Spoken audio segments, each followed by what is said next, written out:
La calzada de Tlalpan era la arteria que nos daba vida, pero también nos robaba el descanso. A las 2 de la mañana, después de terminar mi turno nocturno por la zona, mi cuerpo no era más que una masa de dolor.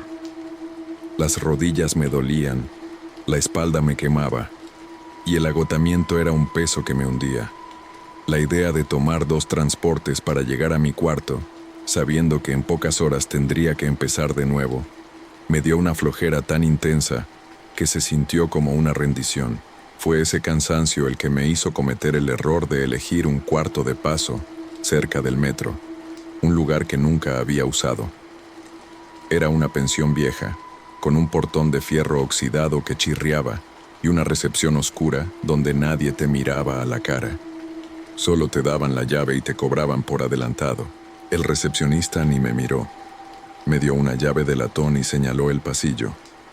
Cuarto 17, dijo, y yo solo asentí, arrastrándome hacia allá. Yo solo quería caer y no despertar hasta el amanecer. Al abrir la puerta, me golpeó el olor a humedad y a abandono. Encendí la lámpara del buró, que proyectó un cono amarillo sobre una cama con un colchón duro. El cuarto 17 era pequeño, con una ventana que daba a un patio trasero oscuro. Lo primero que me alarmó, sin embargo, fue el silencio. Un silencio opresivo que no cuadraba con la Tlalpan.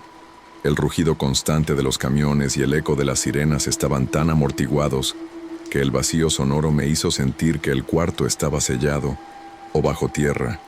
Era como si mi conexión con el exterior hubiera sido cortada. Cerré la puerta y le puse la cadena. Me cambié rápido y me senté en el borde de la cama, buscando mi celular. Quería avisar a una compañera que no iría a casa, pero antes de desbloquearlo, sucedió la primera agresión a mis sentidos. La televisión, que estaba apagada en la esquina, se encendió de golpe, sola. No con imagen, sino con un flash de estática blanca que iluminó por un instante todo el cuarto con una luz cruda y muerta.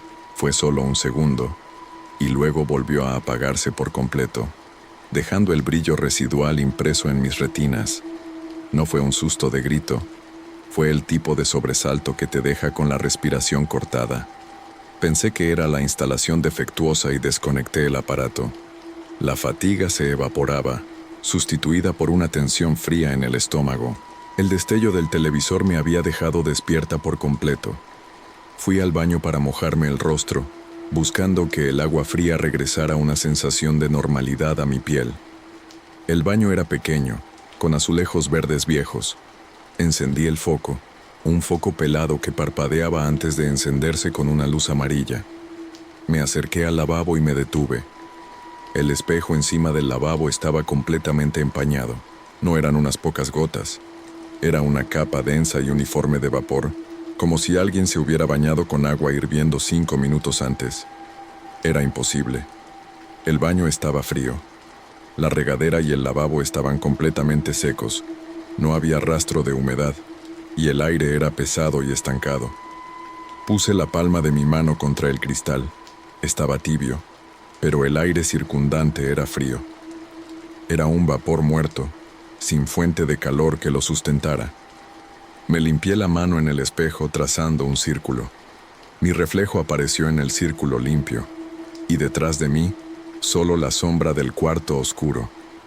Me quedé mirando mi rostro agotado, luchando por no caer en la histeria.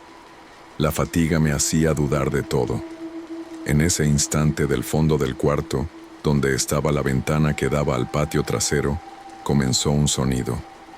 Un rechinido lento, pausado, constante. No era el viento.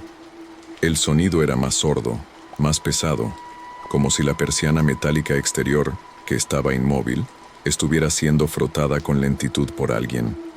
Me acerqué a la ventana. La cerradura estaba intacta. Puse mi oreja contra el vidrio. El ruido venía de justo al otro lado, rítmico como un lamento mecánico. Miré a la oscuridad del patio. No vi nada.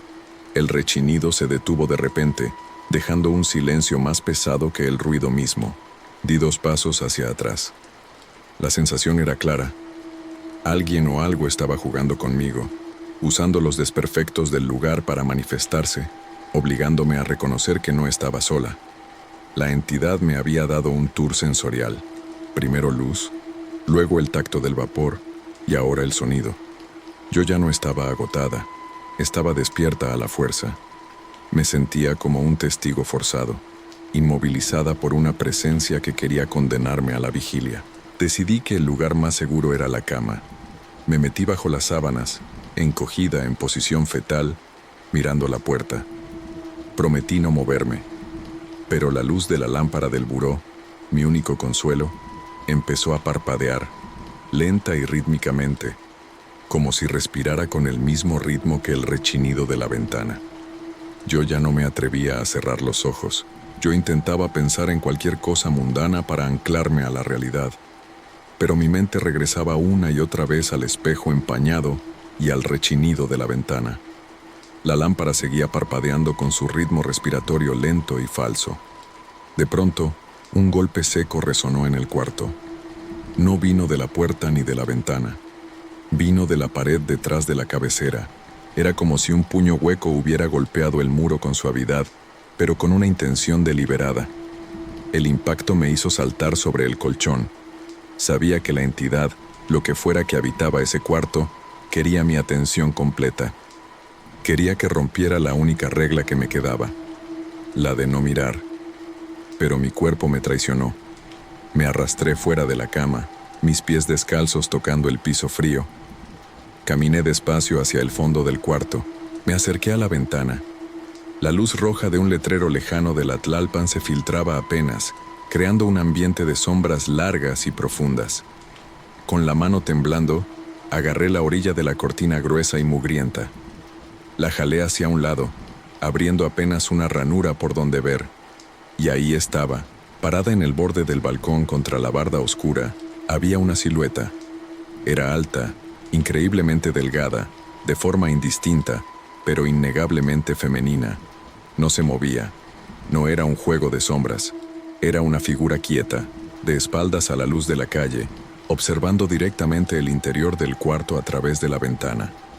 No tenía rostro visible, pero sentí el peso de su mirada con una intensidad que me quitó el aire. No hubo grito. No hubo pánico histérico. Solo una parálisis total. Sentí un frío gélido que no venía del aire acondicionado.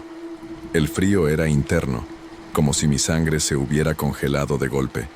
Intenté moverme, dar un paso atrás, cerrar la cortina, pero mis músculos no obedecían. Estaba clavada en el sitio, con la silueta en la oscuridad forzándome a presenciar su existencia. Ella solo se quedó ahí, observando mi terror silencioso. La lámpara seguía parpadeando en la cama. El único sonido era el golpeteo histérico de mi corazón. Entendí que el terror no era morir, sino la condena de la vigilia. El ser forzada a quedarme despierta, mirando a la nada mientras mi cuerpo agotado se negaba a moverse o a dormir. Yo no sé cuánto tiempo estuve ahí, clavada en la ventana, con solo una rendija abierta hacia la oscuridad del patio. La silueta no se movió, no levantó la mano, no hizo ruido, no intentó entrar. Su única acción era permanecer y observarme, esperando que yo cediera o gritara. Mi cuerpo, que hacía una hora había estado a punto de colapsar por el agotamiento, ahora estaba dolorosamente despierto. La parálisis me había forzado a una vigilia perfecta. Mis ojos ardían, pero no podía pestañear por completo. El frío gélido que me había invadido el pecho no se iba. La silueta, delgada y quieta, se convirtió en una extensión de la misma noche, la misma Tlalpan que nunca dejaba descansar a nadie. Era la personificación del cansancio eterno. El tiempo se movía con una lentitud insoportable. Conté los parpadeos de la lámpara de buró, el único pulso visible en el cuarto. Luego, el silencio de la figura se rompió levemente. Escuché un suspiro. No era un suspiro de lamento. Era hondo y seco, como si la entidad hubiera estado reteniendo el aliento por horas, y yo, al ser testigo, le hubiera permitido exhalar. Después de eso, no hubo más sonido. Empecé a notar el cambio de la luz. El color negro profundo del patio comenzó a aclararse, pasando a un gris plomizo. El horizonte, hacia la calzada, Empezó a teñirse con un color sucio. Era el amanecer de la Ciudad de México, esa hora incierta donde la noche aún no se ha ido y el día ya está despertando. Al mismo tiempo que la luz cambiaba, la silueta comenzó a desvanecerse. No se movió. Simplemente se fue haciendo más traslúcida, más tenue, hasta que solo quedó la barda, la suciedad del patio y la luz gris que prometía el sol. Desapareció sin dejar un rastro de aire movido. Solo entonces, cuando ya no había nada, mis músculos cedieron. Caí de rodillas en el piso frío, tosiendo para recuperar el aire que había contenido. Sentía la cara helada y el cuerpo tembloroso, pero la parálisis se había roto. Me arrastré hasta la cama. Me vestí lo más rápido posible, sin mirar el espejo del baño, que ahora sí estaba seco y normal, ni la ventana. Dejé la llave sobre la mesita y salí del cuarto 17. El recepcionista seguía en su puesto, con la misma expresión de somnolencia. Pasé junto a él, salí por el portón y caminé hacia la Tlalpan. El ruido de la hora pico matutina, el claxon de los taxis y el grito de los vendedores se sintieron por primera vez como un abrazo ruidoso y protector. No dije nada a nadie. ¿Qué iba a decir? ¿Que un fantasma me obligó a no dormir? Pero la experiencia me dejó con una certeza amarga. El terror en la Tlalpan no siempre viene de la calle o de la gente. Viene de esos lugares de descanso que eliges cuando estás demasiado agotada para ir a casa. Entendí que la entidad no buscaba dañarme físicamente, sino quitarme lo único que me quedaba, mi descanso, forzándome a ser testigo de su existencia confinada. La silueta era el miedo a la vigilia perpetua y la prueba de que, en ese lugar de paso, alguien más ya había pagado el precio final por no poder ir a casa a descansar. Desde ese día, sin importar qué tan tarde o cansada termine, nunca más he vuelto a entrar sola a un motel o pensión. Prefiero pagar un taxi caro y llegar a mi propio cuarto, donde la única presencia que me observa es mi propio reflejo.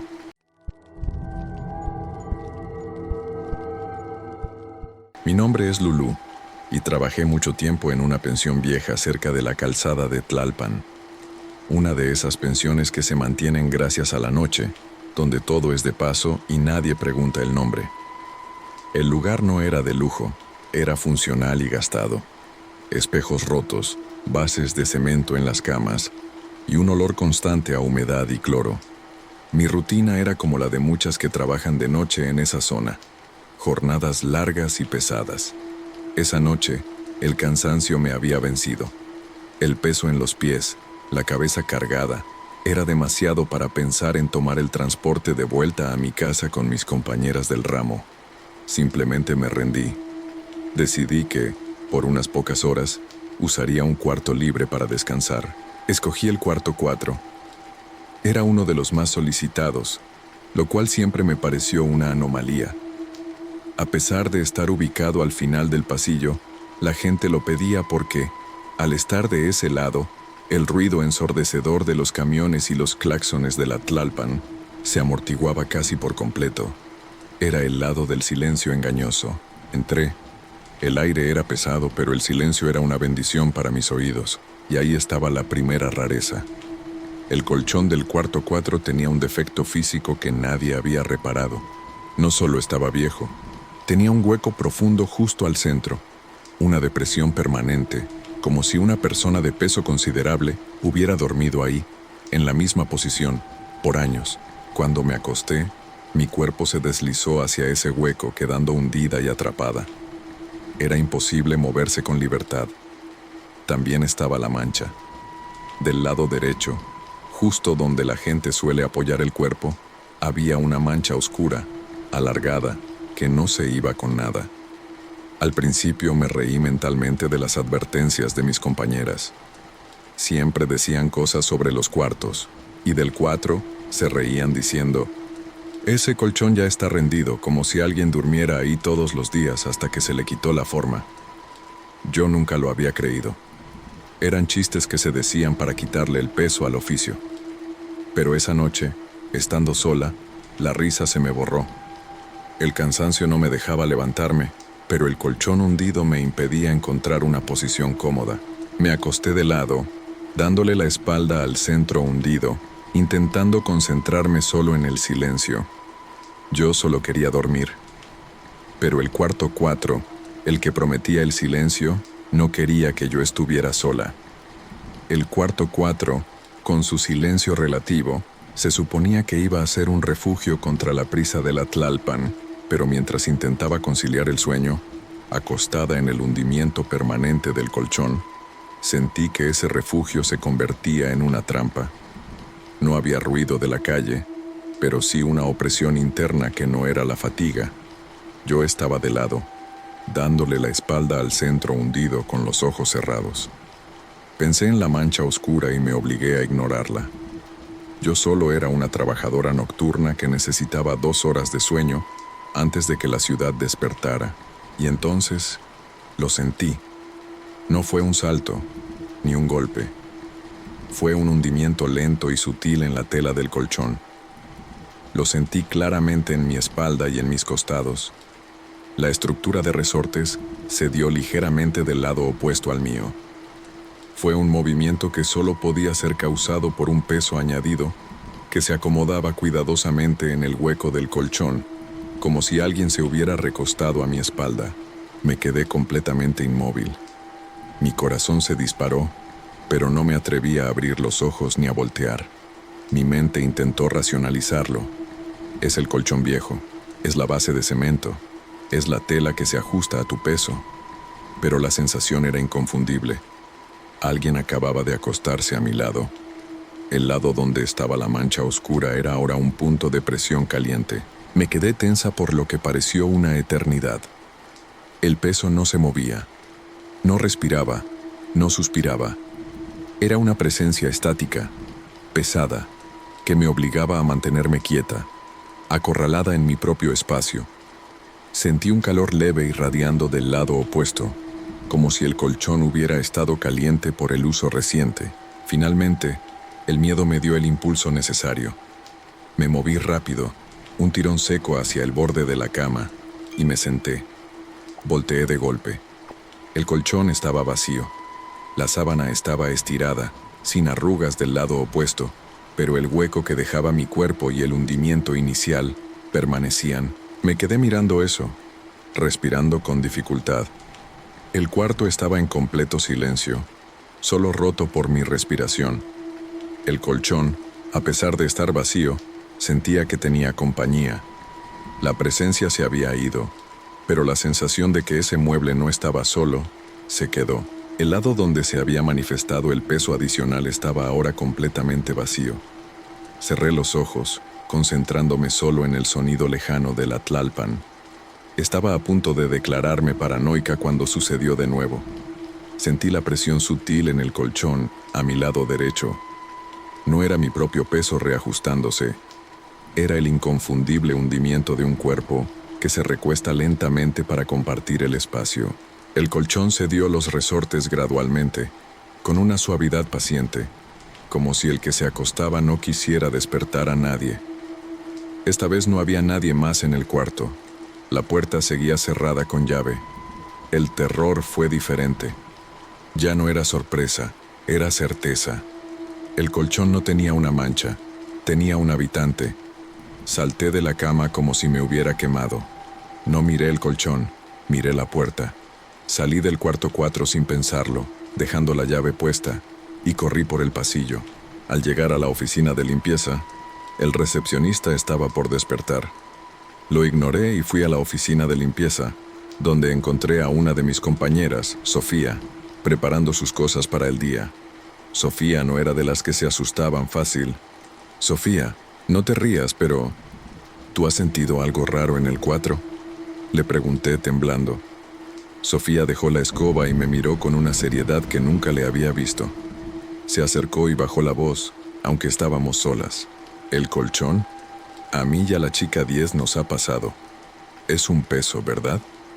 Yo le digo, el muerto de la Tlalpan. No es un fantasma que te jala los pies. Es un cuerpo que no pudo levantarse. Me explicó que ese colchón era viejo y había estado en uso continuo, especialmente por quienes buscaban el silencio. Dicen que alguien se quedó dormido en ese hueco y ya nunca pudo salir.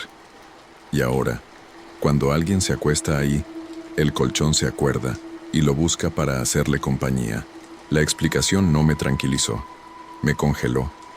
El horror no era lo que yo había imaginado, sino lo que la pensión guardaba de la vida real. El cansancio final, la rendición total.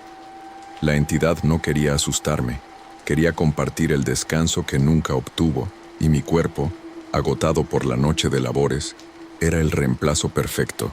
Me quedé en la oficina de limpieza con Sofía, temblando. El miedo se había convertido en una comprensión fría. El cuarto 4 no estaba embrujado por un espíritu, sino por la memoria física de un cuerpo que había decidido rendirse en la Tlalpan, y ahora utilizaba el colchón para replicar el peso y la compañía que le faltaban. Me negué a regresar.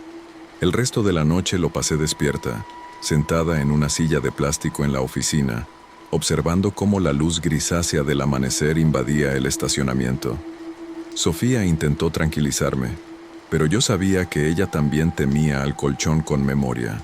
Cuando el sol finalmente salió y el ruido de la Tlalpan se convirtió en el caos vehicular normal, sentí la liberación. Fui a mi casa y dormí todo el día en mi propio colchón, uno que yo sabía que solo contenía mi propio peso. Al volver a trabajar esa noche, la primera orden que dimos fue sacar el colchón del cuarto 4.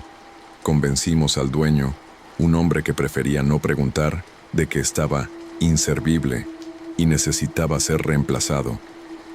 Lo tiramos en el patio trasero de la pensión. El cuarto 4 dejó de ser el más solicitado, ahora era el más temido. Y aunque pusimos un colchón nuevo, Lulú y las demás trabajadoras del ramo se aseguraron de que nadie lo usara para descansar, y mucho menos durante el trabajo nocturno. Sin embargo, el terror no terminó ahí. El fenómeno no estaba solo en el colchón. Había dejado una huella psicológica en mí. A veces, cuando me quedaba dormida en mi propia cama o en la de alguna compañera, sentía un peso sutil e inexplicable acomodándose justo a mi lado. Un leve hundimiento en el colchón, una presión que se quedaba quieta, sin respirar, sin moverse. Era el recuerdo físico del habitante del cuarto 4, un residuo que mi cuerpo, agotado por las largas labores, había absorbido. Aprendí que en los moteles de paso de la Tlalpan, el descanso no es un derecho, es una negociación. Y si el cansancio te vence, corres el riesgo de que la entidad confinada te elija como su nueva cama. Yo ya no le temo a los ruidos fuertes, le temo al silencio y a la inmovilidad. Le temo a la sensación de que, no importa dónde duerma, ese peso inmaterial se acomodará junto a mí, buscando la compañía que mi cuerpo agotado, el cuerpo de una trabajadora nocturna, le ofreció por un instante.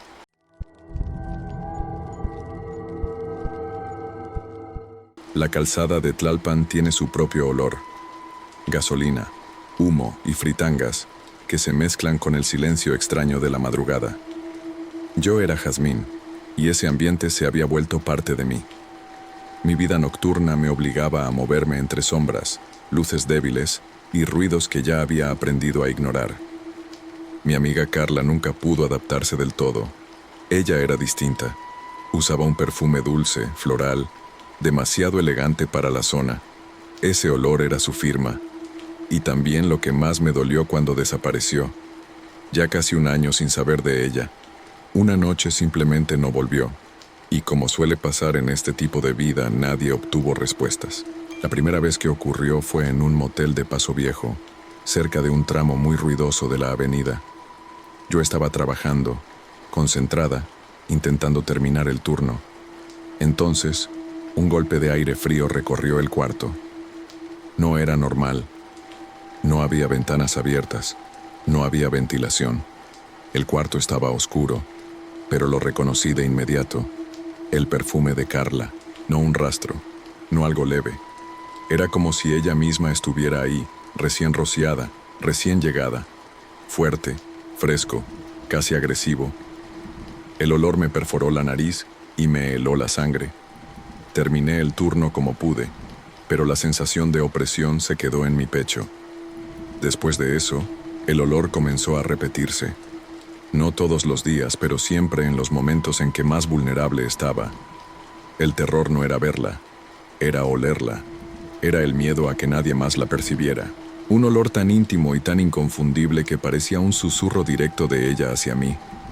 Sentía que Carla me estaba buscando. El perfume dejó de ser un recuerdo triste y se convirtió en una advertencia persistente. Había noches en que el aroma aparecía tan intenso que me obligaba a interrumpir lo que hacía, como si me empujara a huir del lugar. Una madrugada, cerca de las 4, terminé mi turno y tomé camino hacia el punto donde suelo reunirme con mis compañeras para pedir un taxi. Tenía que cruzar un puente peatonal largo, feo, de esos que crujen con cada camión que pasa por debajo. Subí la rampa con las piernas cansadas. A mitad del puente, el olor regresó. Pero esta vez no era un rastro. Era una nube completa. El perfume de Carla me envolvió como un abrazo helado. Sentí que me faltaba el aire, me quedé quieta, y entonces la vi. Al final de la rampa iluminada por la farola amarilla, estaba la figura de Carla. No era transparente, no era una sombra. Era opaca, nítida, como si la luz se negara a tocarla. Su postura era la misma de siempre, pero su rostro había cambiado. No estaba sonriendo, no estaba coqueta como antes. Me miraba con unos ojos llenos de angustia y súplica profunda. Era una mirada que decía, no sigas. Mi cuerpo se bloqueó. No pude gritar su nombre, no pude avanzar. El olor se hizo tan fuerte que sentí náuseas. Di un paso. Ella desapareció. No se movió, no se desvaneció lentamente. Simplemente dejó de existir frente a mis ojos. Crucé el puente temblando. Ese cruce dejó de ser un puente y se convirtió en la frontera entre Carla y yo. Después de esa noche, entendí que Carla no estaba en paz. Empecé a verla, o sentirla, en los momentos menos oportunos. Cuando intentaba concentrarme en mi trabajo, el perfume explotaba en el aire, como si alguien hubiera abierto una botella a mi lado.